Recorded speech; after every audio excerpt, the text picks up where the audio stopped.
Good morning guys. तो चलिए start करते हैं आज के यानी कि 30 मई के इंपॉर्टेंट करंट अफेयर्स को। तो इस प्रश्न में पूछ रहे हैं कि अभी भारत के पहले मल्टी मॉडल लॉजिस्टिक पार्क का निर्माण ये कहां पे किया जाएगा, तो आंसर होगा चेन्नई में। तो याद रखना ये होगा भारत का पहला मल्टी मॉडल लॉजिस्टिक पार्क कहां पे बनेगा, चेन्नई के पास माप्पेडू में। माप्पेडू नाम की एक जगह है, वहां पे इसे बनाया जाएगा। और कौन बनाएगा, तो रिलायंस इंडस्ट्रीज बनाएगी और इसको बनाने में लागत आएगी 1424 करोड़ रुपए। और ये जो पार्क है ये चेन्नई बंदरगाह से आप देखोगे तो 52 किलोमीटर की दूरी पर है, एन्नोर पोर्ट से 80 किलोमीटर और कट्टुपल्ली पोर्ट से 87 किलोमीटर की दूरी पर है। तो इस पार्क में कार्गो की हैंडलिंग की जाएगी, जो जहाजों से कार्गो आते हैं, सामान आते हैं जिनमें, उसकी हैंडलिंग यहाँ पे की जाएगी, उसका स्टोरेज किया जाएगा, ये सब काम यहाँ पे होंगे। तो याद रखना ये भारत का पहला मल्टी मॉडल लॉजिस्टिक पार्क होगा जिसका निर्माण होगा कहाँ पे, चेन्नई में। चेन्नई से 2 पॉइंट मैं आपको और बताता हूँ कि चेन्नई में पहली बार night street racing circuit launch किया गया और ये पूरे भारत में, या यूं कहूं कि पूरे दक्षिण एशिया में पहला है। और चेन्नई में ही अभी भारत की पहली पुलिस ड्रोन यूनिट शुरू की गई थी। अच्छा, इतना ही नहीं, इसके अलावा 10 और इंपॉर्टेंट प्रश्न मैं आपको रिवाइज कराऊंगा जो कि सारे संबंधित है भारत में पहले से, इंडिया फर्स्ट, जो भी चीजें पहली बार हुई। जैसे कि अभी प्रधानमंत्री विश्वकर्मा योजना को लागू करने वाला पहला यूनियन टेरिटरी बना था कौन सा, जम्मू कश्मीर। फॉल्कन 9 रॉकेट से लॉन्च होने वाला भारत का पहला उपग्रह सैटेलाइट GSAT-20 है। देश के पहली स्वस्थ और स्वच्छ फूड स्ट्रीट का नाम क्या है, प्रसादम है। आप लोग बताएंगे इसको कहां पे लॉन्च किया गया या कहां पे उद्घाटन किया गया था, यह आपके लिए होमवर्क प्रश्न हो गया। बाकी भारत का पहला केंद्रीय वित्त पोषित गाय अभ्यारण्य, इसका उद्घाटन किया गया था उत्तर प्रदेश के मुजफ्फरनगर में। जाति आधारित जनगणना शुरू करने वाला दूसरा राज्य कौन सा बना, तो आंसर होगा आंध्र प्रदेश, जबकि पहला है बिहार। भारत का पहला ग्राफीन केंद्र, India innovation centre for graphene, ये किस राज्य में स्थापित किया गया, केरल में। देश में पहली बार सड़क दुर्घटनाएं कम करने के लिए सड़क सुरक्षा बल का गठन किया गया, किसने किया, पंजाब ने। और पंजाब ही सभी दुर्घटना संभावित स्थलों का मानचित्रित करने वाला पहला राज्य भी बना था, मैपिंग करने वाला। भारत का पहला रिसर्च IIT सैटेलाइट कैंपस कहां पे स्थापित होगा, उज्जैन में। और देश का पहला यूनिटी मॉल कहां पे बनेगा, तो भी आंसर होगा उज्जैन। तो इस तरह के 10 इंपॉर्टेंट प्रश्न हमने और यहाँ पे रिवाइज कर लिए जो कि भारत में किसी न किसी कारण से पहली बार हुए हैं। तो ध्यान रखना। अगला प्रश्न देखते हैं।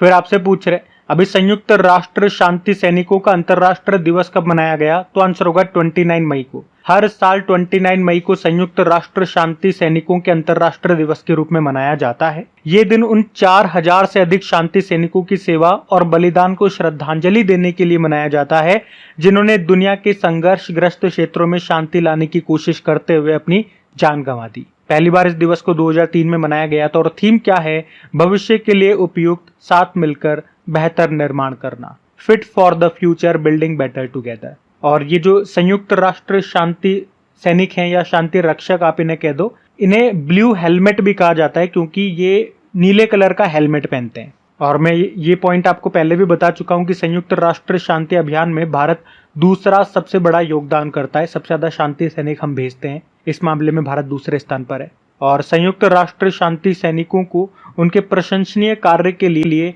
1988 का नोबेल पुरस्कार से भी सम्मानित किया गया था, ये पॉइंट भी याद रखना। और इससे संबंधित एक प्रश्न आपको और याद आएगा कि अभी सैन्य gender advocate of the year award 2023 से किसे सम्मानित किया गया, तो आंसर होगा राधिका सेन को।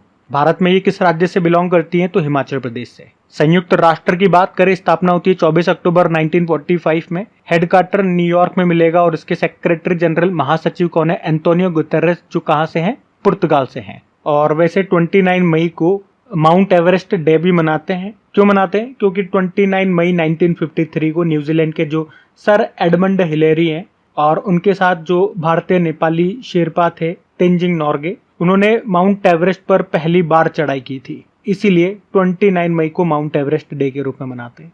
चलो इंपॉर्टेंट डे वाला प्रश्न है तो मई के एक बार सारे इंपॉर्टेंट डेज मैं आपको रिवाइज कराता हूँ। 1 मई को अंतर्राष्ट्रीय श्रमिक दिवस था, महाराष्ट्र और गुजरात का स्थापना दिवस भी है। 2 मई को विश्व ट्यूना दिवस, 3 मई को विश्व प्रेस स्वतंत्रता दिवस और अंतर्राष्ट्रीय तेंदुआ दिवस, 4 मई को कोयला खनिज दिवस, 4 मई को अंतर्राष्ट्रीय अग्निशामक दिवस, 5 मई को विश्व हाथ स्वच्छता दिवस, 7 मई को विश्व अस्थमा दिवस और वर्ल्ड एथलेटिक्स डे, 8 मई को वर्ल्ड रेड क्रॉस डे और वर्ल्ड थैलेसीमिया डे, 11 मई को विश्व प्रवासी पक्षी दिवस और राष्ट्रीय प्रौद्योगिकी दिवस टेक्नोलॉजी डे, 12 मई को अंतर्राष्ट्रीय नर्स दिवस और अंतर्राष्ट्रीय पादप स्वास्थ्य दिवस, 15 मई को अंतर्राष्ट्रीय परिवार दिवस, 16 मई को अंतर्राष्ट्रीय प्रकाश दिवस, राष्ट्रीय डेंगू दिवस और सिक्किम का स्थापना दिवस। 17 मई को विश्व उच्च रक्तचाप दिवस, 17 मई को विश्व दूरसंचार और सूचना समाज दिवस, 17 मई को राष्ट्रीय लुप्त प्राय प्रजाति दिवस, 18 मई को अंतर्राष्ट्रीय संग्रहालय दिवस और वर्ल्ड एड्स वैक्सीन डे। फिर 20 मई को वर्ल्ड बीज डे मधुमक्खी दिवस, वर्ल्ड मेट्रोलॉजी डे, 21 मई को एंटी टेररिज्म डे और इंटरनेशनल टी डे, 22 मई को अंतर्राष्ट्रीय जैव विविधता दिवस और अभी 24 मई को पहली बार हमने अंतर्राष्ट्रीय मरखोर दिवस मनाना शुरू किया। 25 मई को पहली बार अभी वर्ल्ड फुटबॉल डे मनाया और 25 मई को हम वर्ल्ड थायराइड डे भी मनाते हैं। 28 मई को वर्ल्ड हंगर डे मनाया था। तो ये मई के सभी इंपॉर्टेंट डेज है, इनको ध्यान में रखना। अगला प्रश्न देखते हैं। फिर आपसे पूछ रहे अभी हाल ही में गेल ने अपना पहला ग्रीन हाइड्रोजन प्लांट ये कहां पे शुरू किया? तो आंसर होगा मध्य प्रदेश। तो गेल मतलब gas authority of India limited, इसने अपना पहला ग्रीन हाइड्रोजन प्लांट ये शुरू किया है। कहां पे? मध्य प्रदेश के विजयपुर में। और इसकी कैपेसिटी बताई जा रही है 4.3 टन ग्रीन हाइड्रोजन ये प्रोड्यूस करेगा पर डे, इसकी क्षमता होगी। अच्छा, ग्रीन हाइड्रोजन हम कई बार सुनते हैं, क्या मतलब होता है ग्रीन हाइड्रोजन का? देखो, अगर हमें हाइड्रोजन प्रोड्यूस करनी है, हाइड्रोजन का उत्पादन करना है, तो हमें H2O वाटर से हाइड्रोजन मिल जाएगा। तो हम क्या करेंगे, H2O यानी कि वाटर, इसको हम इसके मुख्य घटकों में, इसके जो मेन कॉन्स्टिट्यूएंट पार्टिकल्स है उनमें तोड़ देंगे, तो हमें हाइड्रोजन और ऑक्सीजन अलग अलग मिल जाएगी। और कैसे तोड़ते हैं, किस प्रोसेस के थ्रू तोड़ते हैं? तो उस प्रोसेस को कहते हैं इलेक्ट्रोलिसिस करना। लेकिन इलेक्ट्रोलिसिस के प्रोसेस में भी हमें इलेक्ट्रिसिटी देनी पड़ती है, एनर्जी देनी पड़ती है। तो अगर वो एनर्जी हमें रिन्यूएबल एनर्जी से मिल रही है, रिन्यूएबल सोर्सेज से मिल रही है यानी कि अक्षय ऊर्जा है वो, जैसे कि विंड एनर्जी हो गई, सोलर एनर्जी हो गई, अगर यहां से वो एनर्जी मिल रही है इलेक्ट्रोलिसिस करने में और फिर हम हाइड्रोजन का उत्पादन कर रहे हैं, तो ऐसी हाइड्रोजन को ग्रीन हाइड्रोजन कहा जाता है। बात समझ में आ गई? और ये और लाइन याद रख लो कि यहाँ पे 10 मेगावाट का प्रोटॉन एक्सचेंज मेम्ब्रेन इलेक्ट्रोलाइजर का यूज होगा, जो कि कनाडा से इंपोर्ट किया गया है। अब यहाँ पे हाइड्रोजन से संबंधित मैं आपको कई सारे प्रश्न करवाऊंगा, जिसमें बहुत सारे करंट अफेयर्स के प्रश्न होंगे और कुछ स्टैटिक प्रश्न भी होंगे। लेकिन उससे पहले नेशनल ग्रीन हाइड्रोजन मिशन की हम चर्चा कर लेते हैं, जो कब शुरू हुई थी या कैबिनेट से कब इसे अप्रूवल मिला था। 4 जनवरी 2023 की वो तारीख है। और इस नेशनल ग्रीन हाइड्रोजन मिशन का उद्देश्य क्या है?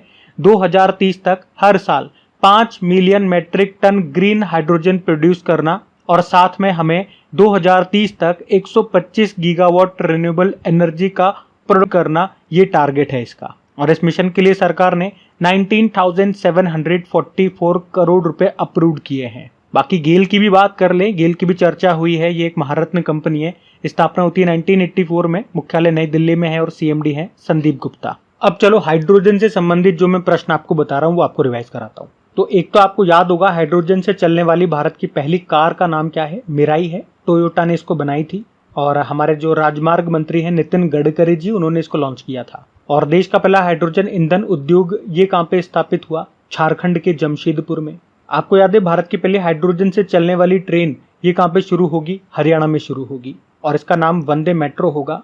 अगर विश्व में बात करें, विश्व में हाइड्रोजन संचालित पहली ट्रेन किसने शुरू की थी? तो जर्मनी ने।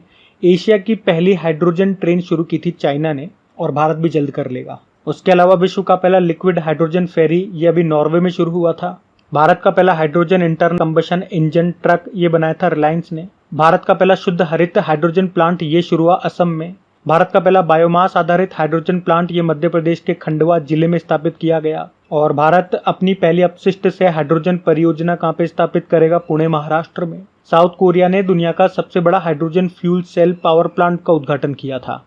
और आपको याद है हाइड्रोजन के खोजकर्ता कौन थे? Henry Cavendish. वैसे हाइड्रोजन के कितने आइसोटॉप्स होते हैं यानी कि समस्थानिक? देखो, आइसोटॉप्स यानी कि समस्थानिक का मतलब होता है जिसकी परमाणु संख्या समान हो और परमाणु भार अलग अलग हो, जैसे कि 1H1, 1H2, 1H3 हो गया। तो आप देखोगे इनका परमाणु संख्या तो सेम है लेकिन परमाणु भार अलग अलग है। तो 1H1 को प्रोटियम बोलते हैं, 1H2 ड्यूटेरियम हो गया और 1H3 ट्राइटियम हो गया। आपको याद है अभी भारत का सबसे बड़ा हरित हाइड्रोजन उत्पादन केंद्र कहाँ पे स्थापित हुआ? विशाखापट्टनम में। किसने किया था? NTPC ग्रीन एनर्जी लिमिटेड ने। और अभी मोदी जी ने तमिलनाडु के तुतुकुड़ी में भारत की पहली हाइड्रोजन फेरी का उद्घाटन किया था। और गुजरात के हजीरा में लार्सन एंड टुब्रो ने पहला स्वदेशी रूप से निर्मित हाइड्रोजन इलेक्ट्रोलाइजर स्थापित किया था। ये तो अभी लेटेस्ट हमने पढ़ाई था। एक विश्व हाइड्रोजन और ईंधन सेल दिवस भी होता है, ध्यान रख सकते हो, 8 अक्टूबर को होता है। और 8 अक्टूबर को और कौन सा दिवस होता है, बड़ा इंपॉर्टेंट दिवस होता है, वो हमारी आर्मी से संबंधित है। हिंट मैंने आपको दे दिया, बाकी उत्तर आप देंगे। आप जानते हो भारत के ऊर्जा स्वतंत्र होने का लक्ष्य कब का है, 2047 का, और नेट जीरो कार्बन एमिशन का हमारा लक्ष्य 2070 का है। तो यहाँ पे हाइड्रोजन से संबंधित सभी इंपॉर्टेंट प्रश्न मैंने आपको रिवाइज करा दिए, इनको ध्यान में रखिएगा। अगला प्रश्न फिर आपसे पूछ रहे, अभी हाल ही में एशियाई पंजा कुश्ती चैंपियनशिप 2024 का आयोजन कहाँ पे किया गया, तो आंसर होगा उज्बेकिस्तान में।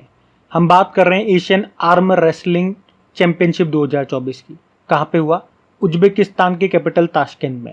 और यहाँ पे भारत ने 7 मेडल जीते हैं इसमें, जिसमें से 1 गोल्ड है और 6 ब्रोंज है। तो ये 1 गोल्ड कौन लेकर के आया वो इंपॉर्टेंट है, उनका नाम है श्रीमत झा, इतना सा याद रखना है हमें। देखो, वर्ल्ड आर्म रेसलिंग फेडरेशन की बात करें तो इसका मुख्यालय आपको मिलेगा सोफिया बुल्गारिया में, और एक दिवस भी होता है इस पे, वर्ल्ड आर्म रेसलिंग डे, 20 अप्रैल को होता है वो। और भारत में अगर बात करें तो पंजा कुश्ती के लिए जो निकाय है, जो बॉडी है, उसको People's Arm Wrestling Federation of India कहते हैं, जिसका मुख्यालय मुंबई में है और हेड है प्रीति झंगियानी। उज्बेकिस्तान की बात कर ले थोड़ी सी, क्योंकि अभी काफी न्यूज में रहा ये उज्बेकिस्तान। तो इसकी कैपिटल आप सभी जानते हैं, ताशकेंत है, करेंसी है उज्बेकिस्तानी सोम, और प्रेसिडेंट है शौकत मिर्जियोयेव। और उज्बेकिस्तान के साथ अभी हमने कौन सा मिलिट्री एक्सरसाइज किया, डस्ट लेक एक्सरसाइज। एक याद रखना, जो 2026 में चेस ओलंपियाड होंगे वो उज्बेकिस्तान में होंगे। इसके अलावा AFC वुमेन्स एशिया कप जो 2029 में होंगे वो भी उज्बेकिस्तान में होंगे, 2026 वाले ऑस्ट्रेलिया में होंगे। और अभी एशियन जिम्नास्ट चैंपियनशिप 2024 का आयोजन हुआ था उज्बेकिस्तान में ही, जिसमें आपको याद होगा त्रिपुरा की जो हमारी जिम्नास्ट हैं दीपा कर्माकर, इन्होंने गोल्ड जीता था। तो ये चैंपियनशिप उज्बेकिस्तान में हुआ था। तो इस तरह से उज्बेकिस्तान से 4-5 चीजें भी लेटेस्ट हमने पढ़ी है, मैंने आपको यहाँ पे रिवाइज करवा दी है, ध्यान में रखना। अगला प्रश्न देखते हैं। फिर आपसे पूछ रहे हैं, अभी हाल ही में किसे अंतरराष्ट्रीय बुद्ध शांति पुरस्कार से सम्मानित किया गया, तो आंसर होगा डॉक्टर रश्मि सलूजा को। तो कौन है ये डॉक्टर रश्मि सलूजा, वे रेलीगेयर एंटरप्राइजेस की कार्यकारी अध्यक्ष हैं, और अभी इन्हीं को नई दिल्ली में म्यांमार दूतावास के द्वारा अंतरराष्ट्रीय बुद्ध शांति पुरस्कार से सम्मानित किया गया। उनको शांति और वैश्विक सद्भाव को बढ़ावा देने में उनके योगदान के लिए सम्मानित किया गया है। अच्छा, अवार्ड वाले क्वेश्चन है, चलो एक बार फिर मैं आपको 2024 के सारे इंपॉर्टेंट अवार्ड्स रिवाइज करा रहा हूँ। ये सारे इंपॉर्टेंट अवार्ड्स ही हैं 2024 के, तो मेरे साथ साथ बोलना ताकि आपको सारे यहाँ पे याद हो जाए, क्योंकि ये तो कम से कम आपको याद होने चाहिए, सारे इंपॉर्टेंट है। देखो, जैसे कि अभी हमने लेटेस्ट पढ़ा था राधिका सेन के बारे में, अभी सैन्य gender advocate of the year award 2023 से इनको सम्मानित किया गया था। उसके अलावा अभी शॉ पुरस्कार, जिसे पूर्व का नोबेल पुरस्कार कहते हैं, ये दिया गया श्रीनिवास आर कुलकर्णी को। साहित्य अकादमी फेलोशिप अवार्ड मिला रस्किन बॉन्ड को। ट्यूरिंग पुरस्कार 2023, जिसे कंप्यूटिंग का नोबेल पुरस्कार कहते हैं, ये मिला था एवी विक्टरसन को। अंतर्राष्ट्रीय बुकर पुरस्कार 2024 ये जेनी एरपेनबेक को मिला, ये जर्मनी की हैं, इन्हें नोबेल काइरोस के लिए मिला था, और उसमें अनुवादक ट्रांसलेटर कौन थे, माइकल हॉफमैन।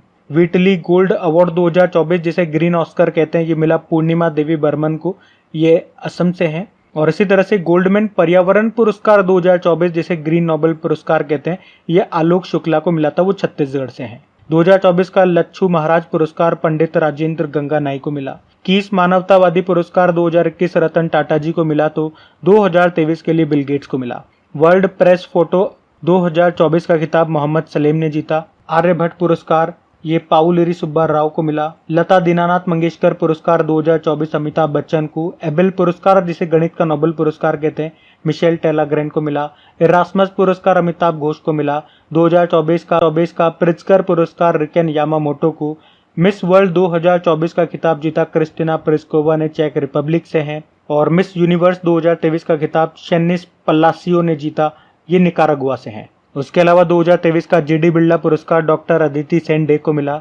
ज्ञानपीठ पुरस्कार 58वां भी 2 जनों को मिला, जगत गुरु राम भद्राचार्य और गुलजार को। केपीपी नामबिहार पुरस्कार इसरो के अध्यक्ष एस सोमनाथ को मिला। C K Nayudu lifetime achievement award Ravi Shastri और फारूक इंजीनियर को मिला। असम वैभव सम्मान असम का सर्वोच्च सम्मान है, जो कि पूर्व chief justice of India Ranjan Gogoi साहब को मिला। MS स्वामीनाथन पुरस्कार BR कंबोज को। 2023 का शस्त्र रामानुजन पुरस्कार रुइक्सियांग झांग को मिला। साहित्य अकादमी पुरस्कार हिंदी भाषा के लिए संजीव को मिला मुझे पहचानों के लिए, और अंग्रेजी का नीलम शरण गौर को मिला रेक्विएम रागा जानकी के लिए। 33वां व्यास सम्मान पुष्पा भारती को मिला यादें यादें और यादें के लिए। 33वां सरस्वती सम्मान प्रभा वर्मा को मिला रुद्र सात्विकम के लिए। इसके अलावा रेमन मैग्सेसे अवार्ड 2023 भी याद रख लो क्योंकि ये भी इंपॉर्टेंट है। डॉक्टर रवि कन्नन को मिला, ये भारतीय हैं ये अवार्ड पाने वाले। वैसे तो 4 एशियाई लोगों को मिला था। तो इस तरह से आप देखेंगे 2024 के सभी इंपॉर्टेंट क्वेश्चंस मैंने आपको अवार्ड से संबंधित रिवाइज करवा दिए। बार बार रिवाइज मैं इसीलिए कराता हूं आपको, रिवीजन से चीजें आपको याद रहती हैं, तो याद रखना। अभी अगला प्रश्न देखते हैं। फिर आपसे पूछ रहे हैं अभी हाल ही में नॉर्वेस्टर्स का अध्ययन करने वाला भारत का पहला शोध केंद्र कहां पे शुरू होगा? तो आंसर होगा उड़ीसा में। नॉर्वेस्टर्स, इसी को पूर्वोत्तर भारत में काल बैसाखी भी कहते हैं। और ये है क्या? तो ये बरसाती मौसम के पहले जो आंधी तूफान और थोड़ी बहुत बारिश होती है उसी को नॉर्वेस्टर्स कहा जाता है। और ये होती क्यों है? तो आप फोटो में देखो, मैं आपको दिखाने की कोशिश करता हूँ। तो नीचे बे ऑफ बंगाल से नमी वाली हवाएं आती है और इधर नॉर्थ साइड से ड्राई विंड आती है, सूखी हवाएं आती है। और जब ये दोनों आपस में आकर के मिलती हैं तो ऐसी स्थिति पैदा होती है कि वहां पे छोटे छोटे बवंडर आना चालू हो जाते हैं, आंधी तूफान आना चालू हो जाते हैं, बदल बन जाते हैं और फिर वो आंधी के साथ साथ बारिश करने लग जाते हैं। इसी को नॉर्वेस्टर कहा जाता है। और अभी इस नॉर्वेस्टर की स्टडी करने के लिए, उसका अध्ययन करने के लिए भारत का पहला रिसर्च सेंटर खुलेगा। कहाँ पे? याद रखना, उड़ीसा के भद्रक जिले के चंदबली में। तो याद रखना ये। बाकी अगर मैं आपसे पूछूं कि भारत का पहला डॉल्फिन रिसर्च सेंटर कहाँ पे खुला था, तो पटना बिहार में। अच्छा, अंटार्कटिका में भारत के पहले अनुसंधान केंद्र का नाम क्या है? तो दक्षिण गंगोत्री है। वैसे तो अब ये बंद हो चुका है क्योंकि बर्फ में दबा हुआ है, अब बर्फ में डूब गया। लेकिन इसके अलावा 2 और है हमारे पास, मैत्री और भारती उनके नाम है। लेकिन आर्कटिक में अगर पूछोगे तो एकमात्र ही है हमारे पास हिमाद्री नाम का अनुसंधान केंद्र, ये भी ध्यान रख लेना। और भारत का पहला ग्राफीन नवाचार केंद्र कहाँ पे खुला? तो केरल में खुला था। अच्छा, बात यहाँ पे उड़ीसा की है तो मैं आपको आज उड़ीसा ले चलता हूँ। ये रहा मैप में उड़ीसा। देखो, उड़ीसा की कैपिटल भुवनेश्वर है। मुख्यमंत्री कौन है? नवीन पटनायक। और गवर्नर कौन है? रघुवर दास है। यहाँ का राजकीय पशु सांबर डियर है। राजकीय पक्षी इंडियन रोलर है। राजकीय वृक्ष ये पीपल का पेड़ है। और उड़ीसा का स्टेट फ्लावर कौन सा है? अशोका फ्लावर, जिसे सरक का अशोका भी कहते हैं। बाकी उड़ीसा में Bhitarkanika national park, Simlipal national park मिल जाएगा। हीराकुद डैम आपको यहीं पर मिलेगा, महानदी पर बना हुआ है। इंद्रावती बांध मिल जाएगा इंद्रावती नदी पर। अब्दुल कलाम द्वीप यहीं पर है, जिसे पहले व्हीलर द्वीप कहा करते थे। यहाँ का क्लासिकल डांस ओडिसी है। क्लासिकल लैंग्वेज उड़िया है। कोणार्क सूर्य मंदिर आपको यहीं पे मिलेगा, जिसे ब्लैक पैगोडा कहते हैं। और जगन्नाथ मंदिर को व्हाइट पैगोडा कहते हैं। तो उड़ीसा की ये स्टैटिक है, इनको ध्यान में रखना। अगला प्रश्न देखते हैं। फिर आपसे पूछ रहे हैं अभी हाल ही में शारजाह शतरंज चैलेंजर्स 2024 का खिताब किसने जीता? तो आंसर होगा दिव्या देशमुख ने। तो शारजाह शतरंज चैलेंजर्स चैंपियनशिप 2024, इसका आयोजन कहाँ पे हुआ? यूनाइटेड अरब अमीरात में। और इसको जीत लिया है दिव्या देशमुख ने। अच्छा, अब एक प्रश्न मैं आपसे पूछता हूँ, होमवर्क प्रश्न है ये आपका। अभी यूनाइटेड अरब अमीरात में ही पहले गल्फ यूथ गेम्स का आयोजन भी हुआ था। आपको बताना है उसे किसने जीता था, उसमें पहले स्थान पे कौन रहा था। बाकी देखो, चेस से संबंधित कुछ प्रश्न मैं आपको रिवाइज कराऊंगा। एक तो याद रखना, हमारे पहले ग्रैंड मास्टर कौन है? विश्वनाथ आनंद हैं, जिन्हें लाइटनिंग किड ऑफ इंडिया भी कहते हैं। और इनकी ऑटोबायोग्राफी आई थी माइंड मास्टर नाम से। और आपको याद होगा सबसे पहली बार 1991-92 में राजीव गांधी खेल रत्न पुरस्कार दिया गया था, वो इन्हीं को मिला था, जिसमें उस वक्त पुरस्कार राशि 7.5 लाख हुआ करती थी। अब तो बढ़ा दी गई है, 25 लाख हो गई है। पुरस्कार का नाम भी अब तो बदल के मेजर ध्यानचंद खेल रत्न पुरस्कार कर दिया गया। और अभी लेटेस्ट किससे मिला था 2023 का? एक बैडमिंटन प्लेयर्स की जोड़ी है, सात्विक साईराज रंकीरेड्डी और चिराग शेट्टी की जोड़ी को मिला था। वैसे हमारे सबसे युवा ग्रैंड मास्टर डी गुकेश है। पहली महिला ग्रैंड मास्टर पूछोगे तो एस विजयलक्ष्मी है। और चेस वर्ल्ड कप 2023 वाले ये अजरबैजान के कैपिटल बाकू में हुए थे, जिसमें पहले स्थान पे रहे थे मैग्नस कार्लसन, जो कि नॉर्वे के प्लेयर हैं। दूसरे स्थान पे आर प्रज्ञानानंद रहे थे। अजरबैजान बाकू याद रखना, ये इंपॉर्टेंट है क्योंकि अभी जो कोप 29 का आयोजन है 2024 में वो यहीं पे होगा। वर्ल्ड चेस डे 20 जुलाई को मनाते हैं। भारत में पहली बार चेस अकादमी खुलेगी भुवनेश्वर में। और फिडे चेस ओलंपियाड 2024 ये हंगरी के बुडापेस्ट में होगा। और 2026 वाला उज्बेकिस्तान में होगा। 2022 वाला चेन्नई में हुआ था, वो पहली बार भारत में हुआ था। वैसे वर्ल्ड वाइड रेगुलेट करने वाली बॉडी होती है फिडे। फिडे हेडक्वार्टर लुज़ेन स्विट्जरलैंड में है। प्रेसिडेंट है आर्केडी डोरकोविच और वाइस प्रेसिडेंट है विश्वनाथ आनंद। वैसे अभी हमारे 85 नंबर के ग्रैंड मास्टर कौन है? श्याम निखिल है। उससे पहले 84 नंबर की थी आर वैशाली। और ये डी कुकेश ने अभी कौन सा टूर्नामेंट जीता था? कैंडिडेट्स चेस टूर्नामेंट, और इसे जीतने वाले ये सबसे युवा बने थे। तो ये सारे प्रश्न चेस से संबंधित है, मैंने आपको रिवाइज कराया, ध्यान में रखना। अगला प्रश्न देखते हैं।